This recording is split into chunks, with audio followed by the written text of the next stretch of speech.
Cyflwyniad dosbarth tu chwith ar gyfer mathemateg bellach 16, ergyd a momentwm gyda fectorau. Nodyn i athrawon, mae'r 6 slaid nesaf hefyd yn rhan o'r cyflwyniad maths bellach 13, sef fectorau mewn mathemateg, ond dim ond rhif ar enghreifftiau sy'n wahanol. Y slaidiau wedi'r rhain yn newydd ac yn berthnasol i 16. Enghraifft 1. Mae gronyn mas 0.8 kg yn symud gyda chyflymder cychwynnol 2 minus 7 metr yr eiliad pan dderbynir ergyd 4 1.6 newton eiliadau, newton seconds.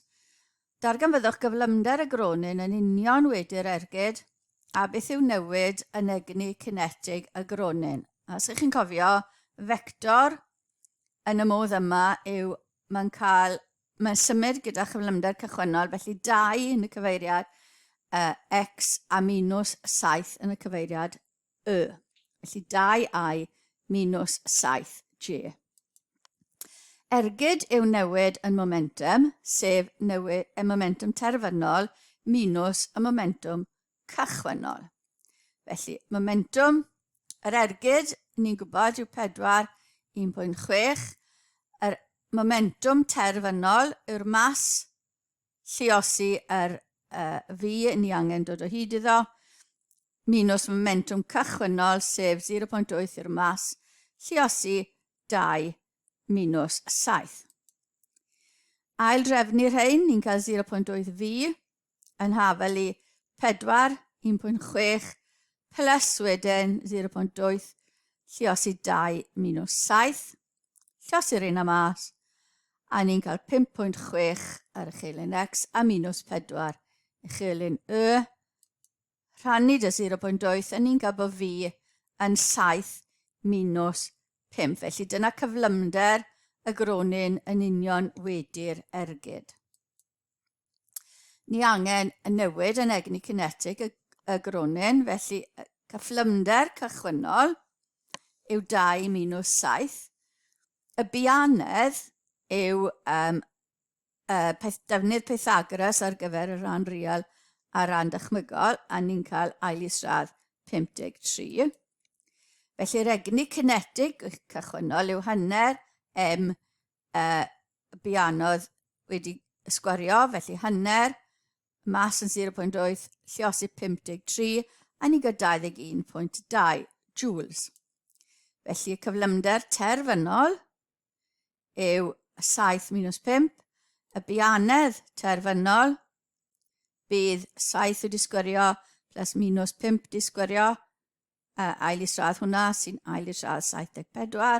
Felly'r egni cinetig terfynol yw hanner m fi wedi sgwario sy'n dod yn 29.6 joule. Felly'r newid yn yr egni cinetig bydd tynnu'r yna wrth ei gilydd a ni'n cael 8.4 joule. Egni terfynol minus egni cychwynnol plus 8.4 joule. Enghraifft 2. Mae pêl mas 300 gram yn bwrw bat ar gyflymder 15 metr yr eiliad. Mae'n gadael y bat ar fianedd 12 metr yr eiliad ar ongl 30 gradd i'r cyfeiriad cychwynnol. Darganfyddwch yr ergyd mae'r bat yn rhoi i'r bêl. Felly llun, gosod eich uchelynau fel bod yr x yr un cyfeiriad a y bianedd cychwynnol. Felly yw am ni fod yn 15 a 0 yn yr uchelin y. Dyna'r ergyd mae'n cael gyda'r bat. A wedyn mae'n gadael y bat ar ongl 30 gradd i'r cyfeiriad cychwynnol. Darganfyddwch yr ergyd mae'r bat yn rhoi'r bêl. Felly J ni angen dod o hyd iddo. Felly yr bianedd terfynol yw 12 cos 30 ar hyd yr uchelin x a sin 30 ar hyd yr uchelin y. Felly ergyd yw newid yn momentum. Felly momentum ar y diwedd yw 0.3, achos ni'n grams, felly 0.3 kilogram, lluosi 12 cos theta, 12 sin theta, minus 0.3, 15, 0. A mae rheina yn rhoi ni minus 1.38, 1.8 ar gyfer yr ergyd mae'r bat yn rhoi. Nawr, ystyriwch fidiau'n dau ronin lle'r ergyd, lle'r unig ergydion sy'n weithredol arnyn nhw yn ystod y rhyngweithiad rhwng y ddau ronin. Yr unig ergydion sy'n weithredol arnyn nhw yw yn ystod y rhyngweithiad. Does dim byd arall, dim ond ty beth sy'n digwydd yn ystod y rhyngweithiad. Felly, cyn cael gwrthdrawiad gyda'i gilydd, dyna sefyllfa yn ystod y gwrthdrawiad a wedyn yn derfynol. A ni gyd ni'n gwybod ym mha cyfeiriad mae'r ergydion na'r bianeddion a'r dechrau na'r terfynol. Felly yn ystod cyfnod amser penodol, os yw'r gronin ar y chwith yn rhoi ergyd J1 i'r gronin ar y dde, mae'r trydydd dedd Newton yn datgan fod y grym a'r ergyd mae'r gronin dde yn gweithredu ar y gronin chwith yn hafal ac yn wrthwynebol i'r grym a'r ergyd mae'r gronin chwith yn gweithredu ar y gronin dde. Felly mae J2 yn mynd i fod yn hafal i minus J1. Maen nhw'n yr un maint a'n gwrthwynebu ei gilydd. Maen nhw'n gweithredu ar y gronin chwith. Felly, y gronin dde yw M2, ergyd yw newid y momentum, felly J1 sy'n gweithredu ar M2 yw M2 lluosi V2 minus M2 lluosi U2. I'r gronin chwith, sef M1, yr ergyd yw'r newid y momentum, felly'r ergyd mae'r un chwith yn cael yw J2, sef minus J1, sy'n hafel i nawr M1 V1 minus M1 U1. Adio'r ddau hyfaliad, a ni'n cael fod M2 V2 minus M2 U2 plus M1 V1 minus M1 U1 yn hafel i 0. Felly, mae gyda ni ar gyfer M1 U1 plus M2 U2 yn hafel i M2 V2 plus M1 V1. Felly, cyfanswm y momentum i ddechrau. Y ddau ronin a'r cyflymderau i ddechrau yn hafel i cyfanswm y momentum i orffen. A ni'n gael hwnna'n cadwriaeth momentum. Os dyw'r system o ronynnau yn symud fel bod dim ergydion allanol yn weithredol arno bydd y cyfanswm momentum yn cael ei gadw. Enghraifft 3. Mae gwrthrych mas 1000 kg sy'n teithio ar fianedd 20 metr yr eiliad i'r dwyrain yn gwrthdraro'n union gyda gwrthrych arall mas 800 kg sy'n teithio ar fianedd 40 metr yr eiliad i gyfeiriad y gogledd orllewin. Can dybio bod y ddau wrthrych yn teithio fel un gwrthrych ar ôl y gwrthdrawiad, cyfrifwch cyflymder y gwrthrych yma yn syth wedi gwrthdrawiad a'r egni cinetig sydd wedi colli yn ystod y gwrthdrawiad. Ynodwch unrhyw dybiaethau rydych wedi gwneud wrth ateb y cwestiwn. Felly, gosod eich elynau, yr un cyfeiriad ar y bianedd cychwynnol yr gronin cyntaf. Felly, mae hwn yn mynd ar cyfeiriad X gyda 20 metr yr eiliad i'r dwyrain. Yn gwrthdraro'n union gyda gwrthrych arall am mas 800 kg sy'n teithio ar fianedd 40 metr yr eiliad i'r cyfeiriad gogledd orllewin. Felly mae 45 gradd dynnu o ongl yn y fyna. Felly, wedi'r gwrthdrawiad, maen nhw'n uno a mynd fel un gwrthrych. A ni angen gwybod beth yw cyflymder y gwrthrych yna. Felly, cadwriaeth momentum, so mae 1000 lluosi 20 a 0 yw cyflymder yr un gyntaf, plus 800 a minus 40 cos 45 a plus 40 sin 45 bydd y ddoi cydran cyflymder yr ail un yn hafal i maen nhw'n unod â'i gilydd 1800 a fi yw'r cyflymder ar y diwedd. Felly cyfuno y ddau vector yma a ni'n cael minus 2627.4 gyda 22,627.4 ar y chelyn y yn hafel i 1800 fi. Felly rhannu dy 1800 a ni'n cael bod fi yn minus 1.46 a 12.57 i fyny. Ni angen yr egni cinetic, felly yr egni cinetic chychwynnol yw hanner fi disgwyrio a'r llall yw hanner llosi'r mas llosi y fi fyna, nag fi yr bianedd fyna wedi sgwario. Mae'n hafel i 84,100,000 joules. Y bianedd terfynol, nawr mae rhaid ni ddod o hyd i hwnna, yw defnyddio Pythagoras, a ni'n cael 160.14 ail isradd hwnna. Felly, yr egni cinetic terfynol yw hanner 1800 lluosi 160.14 sy'n dod yn 144,123 joule. Felly, y gwahaniaeth rhwng y ddau egni cinetic a ni'n cael 696 joule. Na faint o egni cinetic sy'n cael ei golli. Y tybiaethau, mae'r gwrthrychau'n ronynnau. Does dim byd yn mynd i ddisgyn o ddiar unrhyw un o'r gwrthrychau yn ystod y gwrthdrawiad. Enghraifft 4.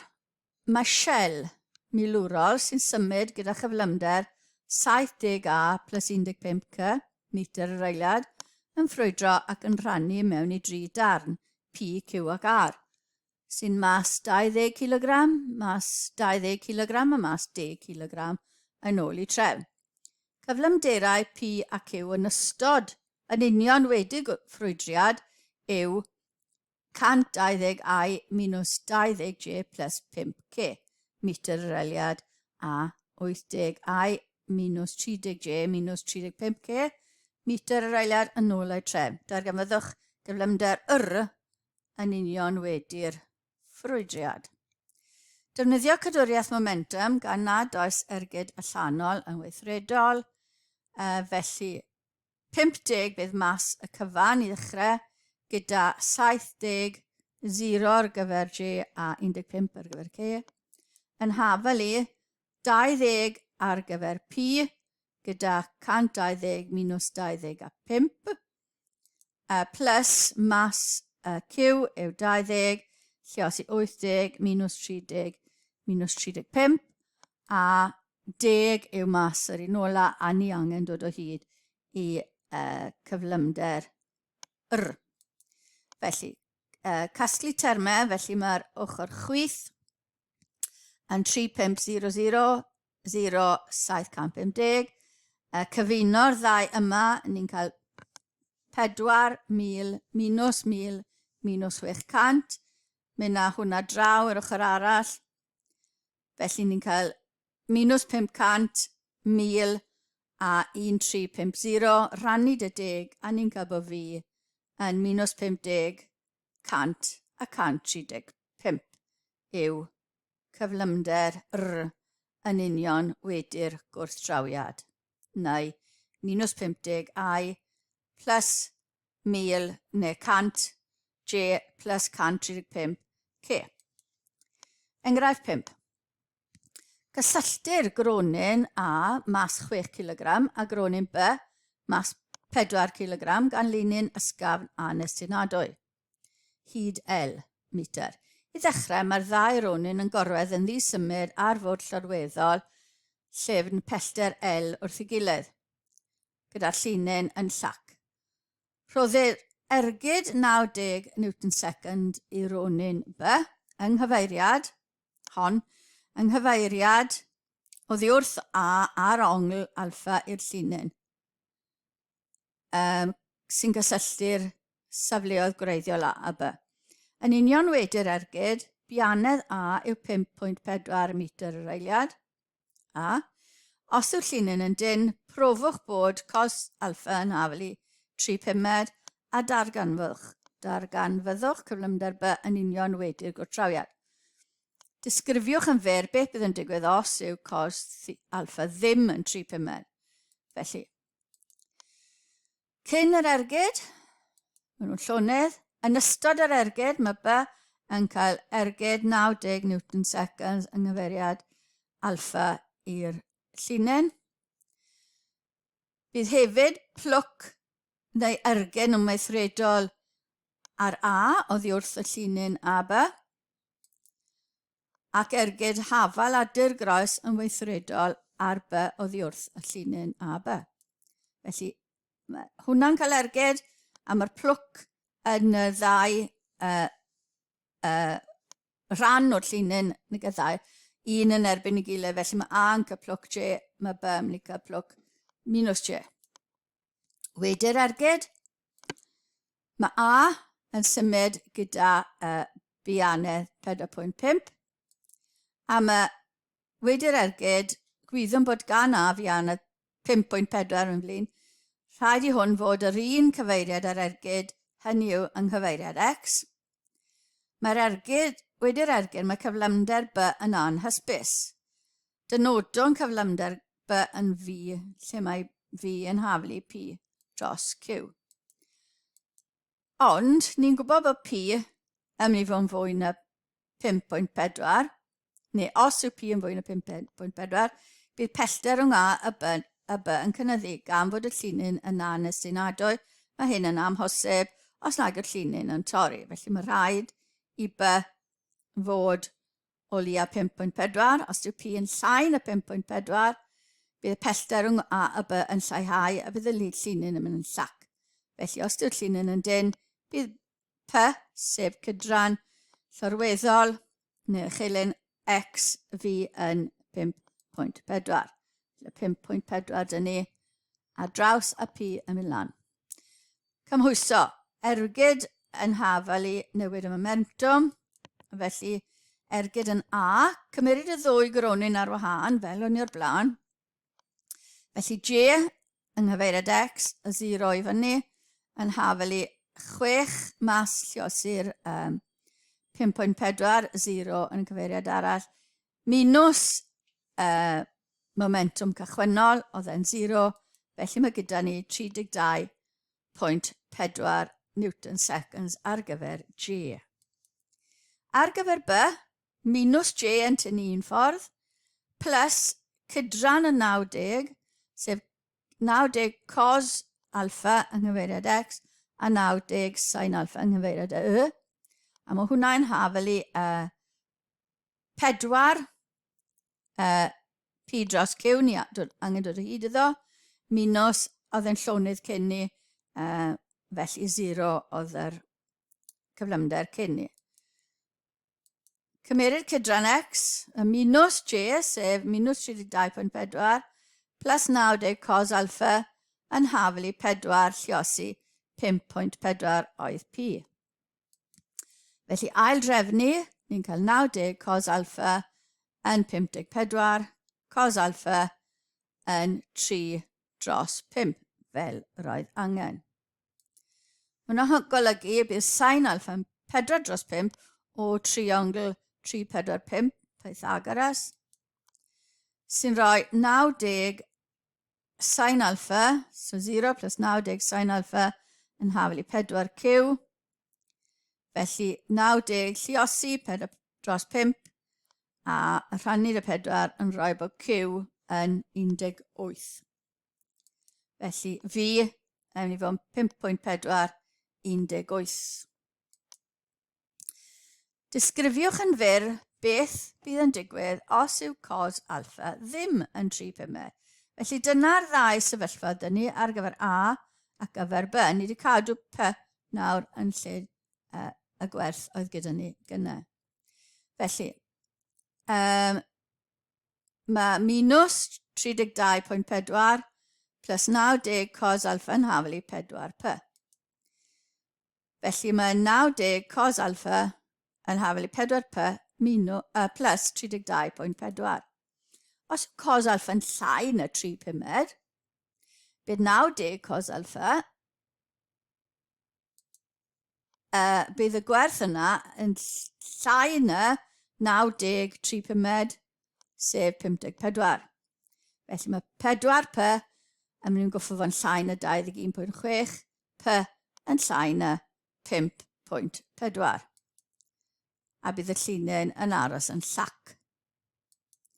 Os yw cos alpha yn fwy na 3/5, bydd y gwerthoedd gyda ni yn golygu bod P yn fwy na 5.4. Gan fod y llinyn yn anestinadwy, bydd hyn yn ond ymosib os yw'r llinyn yn torri. A dyna ddiwedd y cyflwyniad ar gyfer ergyd a momentwm gyda fectorau.